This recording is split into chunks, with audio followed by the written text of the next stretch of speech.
Hello everyone, welcome back to the channel learning with Himanshi. And आज हम start करेंगे class 7th का chapter number 4 which is simple equation की first exercise. Last video में हमने discuss करे थे कुछ basic points of the chapter, so let's implement them. So let's see the first question. First question आपको बोला गया है complete the last column of the table. आपको इक्वेशन दी गई है और यहाँ पे जो वेरिएबल है ना उसकी जगह पे आपको वैल्यू दी गई है। आपको जस्ट ये बताना है कि अगर आप ये वाली वैल्यू पुट अप करते हो x की जगह तो क्या आपका आंसर 0 आएगा, यस और नो में आंसर करना है, right. So let's see the first part. अब देखो x की वैल्यू 3 है। अगर आप 3 + 3 करते हैं तो क्या 0 आ रहा है? नहीं। कितना होता है 3 + 3 इज 6। सो आपका आंसर क्या होगा? नो।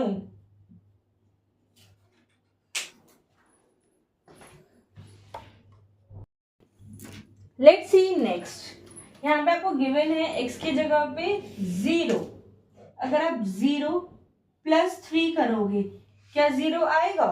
नो। कितना होता है? 3। तो again that is the equation satisfied? No. Next देखते हैं। आपको x की जगह पुट करना है -3। -3 + 3 = 0। माइनस प्लस माइनस होता है तो यहाँ पे भी 0 आ रहा है और यहाँ भी 0 है, तो the equation is satisfied. Okay, let's see next. 7 - 7 है, कितना होता है? 0। यहाँ पे कितना गिवन है? 1। तो इक्वेशन हमारी सेटिस्फाइड नहीं है। नेक्स्ट है 8 - 7 = 1। यहाँ पर भी 1 है तो हमारी जो इक्वेशन है वो सेटिस्फाइड है। नेक्स्ट देखते हैं। वेरिएबल की जगह क्या पुट हुआ? 0। किसी भी नंबर का मल्टीप्लाई 0 से करते तो क्या आता है? 0 आता है। क्या 0 इक्वल है 25 के? No. Okay, let's see next. Variable की जगह हम 5 पुट कर दें। 5 से कितना होता है? 25। तो इक्वेशन इज सेटिस्फैक्टरी। नेक्स्ट देखते हैं क्या गिवन है। 5 × -5 है इक्वल्स टू में 25 है। 5 × 5 25 होता है, बट यहाँ पे किसका आएगा? माइनस का आएगा। और इक्वल्स टू में किसका गिवन है? प्लस का गिवन है। तो हमारी जो इक्वेशन है वो सेटिस्फैक्टरी नहीं होगी। Let's see next. आपको वेरिएबल की जगह क्या पुट करना है? -6। ये माइनस का है तो हमारा आंसर भी -2 आएगा। तो -2 = 2 सेटिस्फैक्टरी है? नो। अब यहाँ पर 0 है। 0/3 = 2। क्या इसको हम डिफाइन कर सकते हैं, डिवाइड कर सकते हैं? नो। तो हमारी जो इक्वेशन है वो सेटिस्फैक्टरी नहीं है। नेक्स्ट में है 6/3 = 2। 3 2s are 6. So this equation is satisfactory. Let's see question number 2. Question number 2 में given है check whether the value given in a bracket is a solution of the given equation or not. अब इसमें आपको क्या करना है, जो variable है ना इसकी जगह पे आपको ये वैल्यू पुट करके बताना है क्या ये आंसर है या नहीं है, या फिर ये जो वैल्यू है ये इसके लिए एक्यूरेट है या नहीं है। सो n की जगह हम 1 + पुट करेंगे। 1 + 5 = 9। क्या 1 + 5 = 9 होता है? नो। 1 + 5 कितना होता है? 6। तो ये जो इक्वेशन है ये सेटिस्फैक्टरी नहीं है। Now let's see here. 7 × -2 + 5 = 9। 7 2s are 14 होता है, लेकिन ये माइनस का होगा। +5 = 9। कितना आता है? 14 - 5 करेंगे तो 9 आएगा। किसका? प्लस का। तो क्या ये इक्वेशन सेटिस्फैक्टरी है? नो। लेट्स सी हियर, अगर हम 7 इंटू 2 प्लस 5 इक्वल्स टू 9 करें, 7 2 ज़ा 14 प्लस 5 इक्वल्स टू 19। 14 प्लस 5 कितना होता है? 19 होता है, और यहाँ पर भी कितना गिवन है? 19। So this equation is satisfactory. So let's see the D part. अब यहाँ पे आपको p की वैल्यू कितनी गिवन है? 1 गिवन है, तो 4 इंटू 1 करा, -3 इक्वल्स टू 13। 4 1 ज़ा 4 होता है, -3 करा तो 1 इक्वल्स टू 13 आ रहा है? No. So this is not a satisfactory equation. Let's see here. 4 into -4 करा equals to 13. माइनस का 16 माइनस का 13 है, तो क्या ये 13 होगा? नो। कितना होता है? माइनस माइनस प्लस, यहाँ पे 13 था। क्या ये इक्वेशन सेटिस्फैक्ट्री है? नो। अब यहाँ पे आपका 0 है b की वैल्यू, तो 0 में से 3 माइनस करा तो क्या रहेगा? -3 ही रहेगा, -3। क्या ये इक्वेशन सेटिस्फैक्ट्री है? नो। ओके, आपको सिंपली जो वैल्यू है ना, वेरिएबल है, उसकी जगह पे आपको वैल्यू गिवन थी, आपको बस पुट करके ये बताना था कि क्या अगर आप वो वैल्यू पुट करोगे तो आपका आंसर करेक्ट आएगा या नहीं आएगा। आपको simply LHS is equal to RHS है या नहीं है, ये वेरीफाई करना है। तो let's see question number 3। Question number 3 में आपको गिवन है कि आपको इक्वेशन है में ट्रायल और एरर मेथड यूज करके बताना है। अब ट्रायल एंड एरर मेथड क्या होता है? आपको ना वैल्यू गिवन नहीं है कि आपको एग्जैक्टली यही वैल्यू पुट करनी है, आपको वैल्यूज पुट कर करके देखनी पड़ेगी कि ऐसी कौन सी वैल्यू हम p की जगह पुट करें जो हमारा आंसर इक्वल्स टू में 17 आए। So let's start. अगर हम p की वैल्यू पुट करते हैं 1, तो क्या हमारा answer LHS is equal to RHS होगा? Let's see. 5 1 ज़ा 5 प्लस 2 इक्वल्स टू 17, तो 7 इक्वल्स टू 17 आ रहा है? नो। अगर हम इसकी जगह 2 पुट करें, 10 प्लस 2 इक्वल्स टू 17, यहाँ तो 12 आ रहा है। 2 भी वेरिएबल नहीं होगा, मतलब वैल्यू नहीं होगी इसकी। अगर हम 3 पुट करें, 5 इंटू 3 प्लस 2 इक्वल्स टू 7, 5 3 ज़ा 15 प्लस 2 इक्वल्स टू 17। सो हमारा जो p की वैल्यू है वो कितनी आई है? 3 है, तभी तो हमारा LHS इक्वल हुआ है RHS के। Okay, now let's see the part B of this question.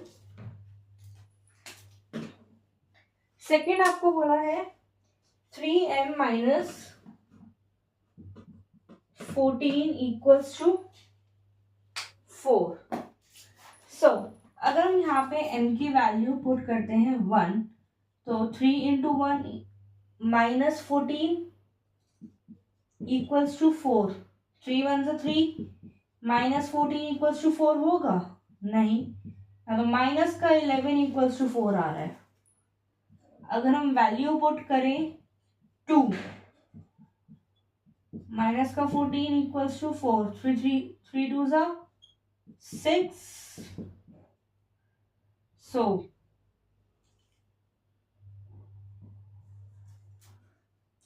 6 minus 14 कितना होगा? 14 माइनस 6 8 इक्वल्स टू 4 है, ये भी इक्वल नहीं है। अगर हम 3 पुट करें, 3 इंटू 3 माइनस 14 इक्वल्स टू 4, 3 3 ज़ा 9, 9 माइनस 14 इक्वल्स टू 4 कितना होगा? माइनस का 5 आ रहा है, माइनस का 5 इक्वल्स टू 4 है, तो ये भी इक्वल नहीं है। अगर हम 4 पुट करें,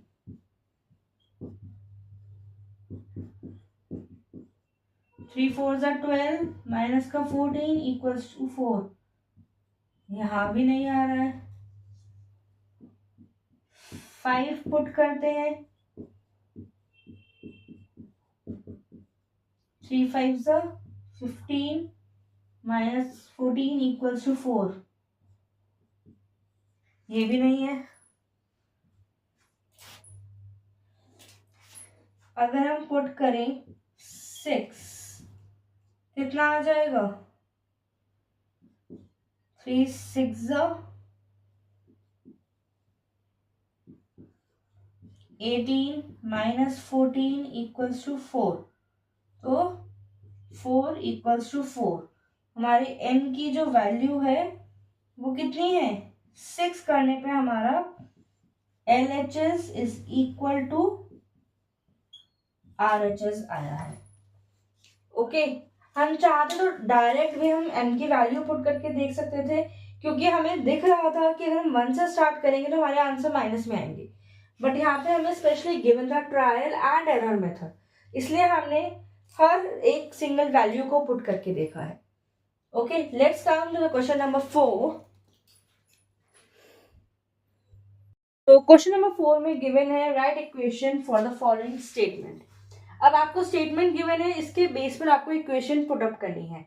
यहाँ पर बोला है the sum of number x and 4 is 9। देखो x और 4 का जो सम है वो 9 है। सम मीन्स प्लस, तो क्या हो जाएगा हमारा आंसर? x plus 4 equals to 9। यहाँ बोला गया है 2 सब्ट्रैक्टेड फ्रॉम y इज 8। अब यहाँ पे सब्ट्रैक्टेड है मीन्स माइनस। किस में से माइनस हो रहा है? y में से माइनस हो रहा है, और क्या दे रहा है answer? 8। 10 times a, times means multiplication, तो 10 टाइम्स a is 70। नेक्स्ट है the number b divided by 5 gives you 6। यहाँ पे क्या करना है? b को हमें किससे डिवाइड करना है? 5 से, तो हमारा आंसर क्या आया? 6। 3/4 of t, 3/4 means like this, 3/4 क्या दे रहा है हमें आंसर में? 15। 7 times m means 7 times m है, 7m हो गया, प्लस 7 टाइम्स मीन्स मल्टीप्लाई है, plus 7 gets you 77। Next is 1/4 of a number x means like this। देखो टाइम्स बोले या ऑफ अ नंबर बोले, आपको हमेशा मल्टीप्लाई ही करना है। -4 gives you 4। Okay, let's see next part. If you takes away 6 from 6 times y। अब देखो सब्ट्रैक्शन बोला जाए या टेक्स अवे बोला जाए, क्या मतलब होगा? Minus. If you takes away 6 from 6 times y means 6 times y में से अगर आप 6 माइनस करोगे आपको क्या मिल रहा है? 60। Next is if you add 3 to 1/3 of z, 1/3 of z में आपको ऐड करना है 3, क्या मिला? 30। आप अगर इसको z/3 + 3 = 30 करोगे तो ये भी करेक्ट है, ये भी करेक्ट है। Okay, now let's come to question number 5। So question number 5 में आपको बोला गया है write following equations in a statement form. Last question में हमने क्या करा था? स्टेटमेंट गिवन थी, इक्वेशन लिखी थी, अब हमें उल्टा करना है। सो see here, p + 4 gives you 15। हम क्या लिख सकते हैं? The sum of numbers p and 4 gives us 15। यहां पे हम क्या लिख सकते हैं? 7 is taken away from m, या फिर 7 is subtracted from M gives 3. Next is 2m equals to 7. तो क्या लिखेंगे? 2 टाइम्स m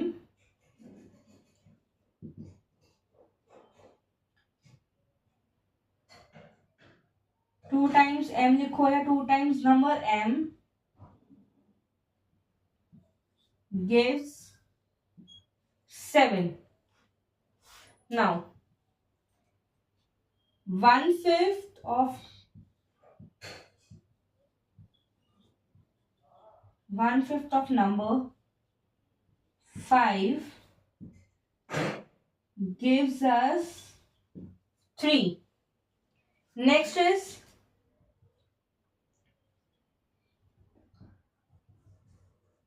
3/5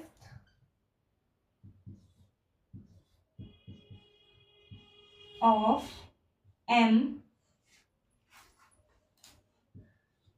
gives 6. ओके, आपको सिर्फ स्टेटमेंट बनानी है इस बेसिस पे. नेक्स्ट क्या है? 3p + 4.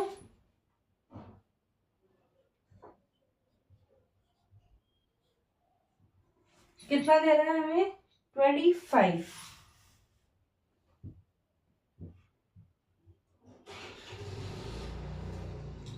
अब इसकी स्टेटमेंट आप कैसे बना सकते हो?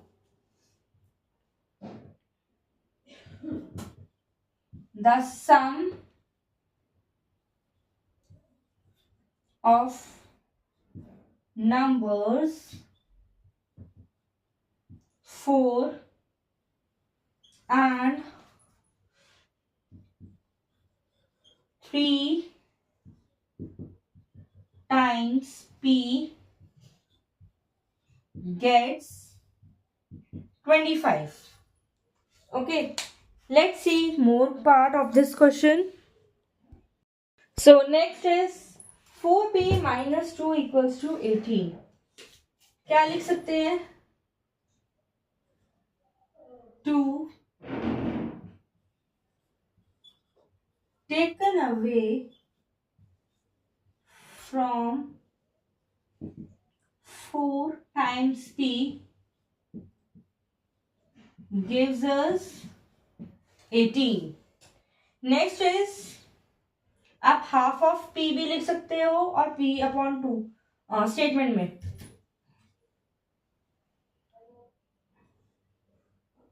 The sum of 2 and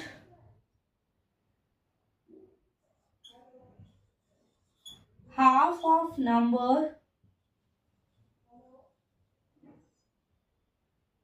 p gives us 8. Right. सो हमने कुछ स्टेटमेंट्स भी बनानी सीखी है एंड स्टेटमेंट से इक्वेशन कैसे बनाते हैं वो भी सीखा है. Let's come to next question. So let's see question number 6. Question number 6 में आपको बोला गया है set up an equation in the following cases. अब ये जो केस है ये वर्ड प्रॉब्लम्स है, इनके बेसिस पे आपको इक्वेशन फॉर्म करनी है. So let's see the first question. Irfan says that he has 7 marbles, more than 5 times the marbles Parmeet has. अब परमीत के पास कितनी मार्बल्स हैं वो हमें पता नहीं है, तो हम क्या अज्यूम करेंगे? लेट द मार्बल्स, आपको एक ब्रैकेट में हिंट दी गई है, let the number of marbles लिखते हैं.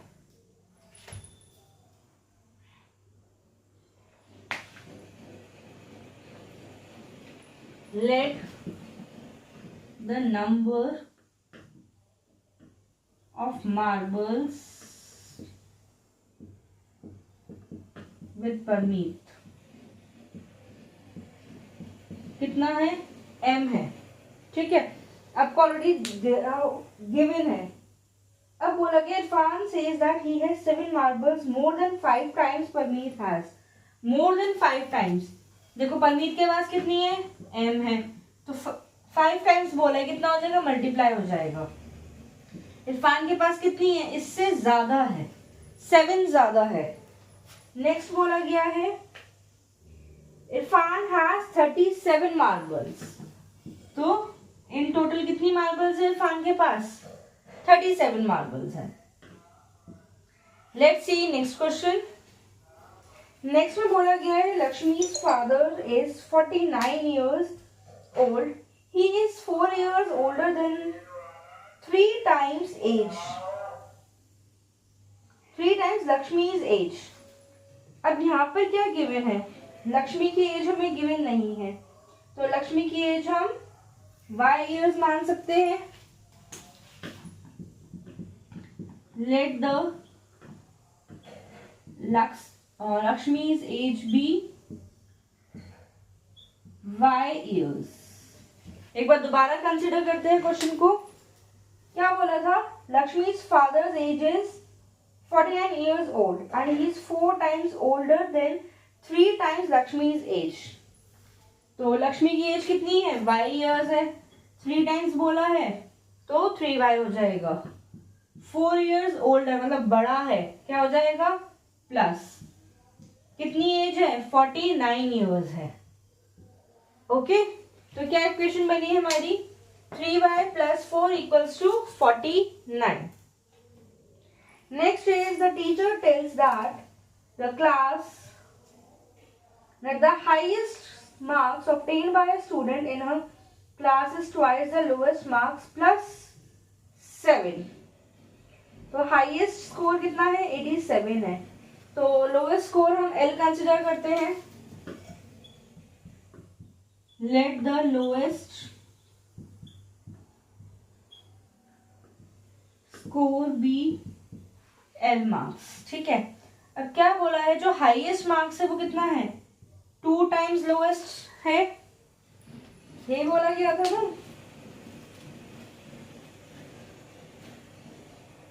Highest marks obtained by a student in a class is twice the lowest marks plus 7. Twice the lowest plus 7 equals to highest. Highest marks कितने थे आपके, highest score था 87, तो equation क्या form हुई, 2L plus 7 equals to 87, right? Let's see the next part.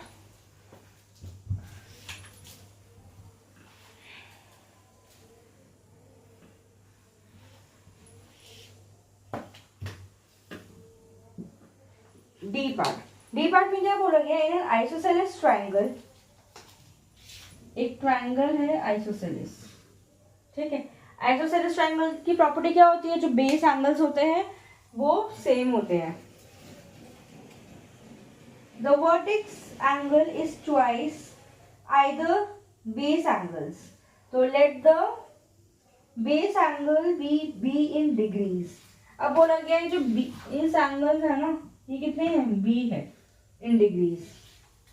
Remember the sum of angles of a triangle is 180 degree. अब क्या करेंगे, let the base angle be b, और क्या बोला है, वर्टेक्स एंगल कितना है, ट्वाइस है किसी भी एक बेस एंगल से, so the vertex is 2b। और बोला गया है जो सम है आइसोसेलेस ट्रायंगल का वो कितना है, 180 डिग्री है। ओके, हमारे पास क्या है, 2b प्लस b और प्लस b, राइट, कितना हो जाएगा, 4b equals to 180 degree. This is our equation, right.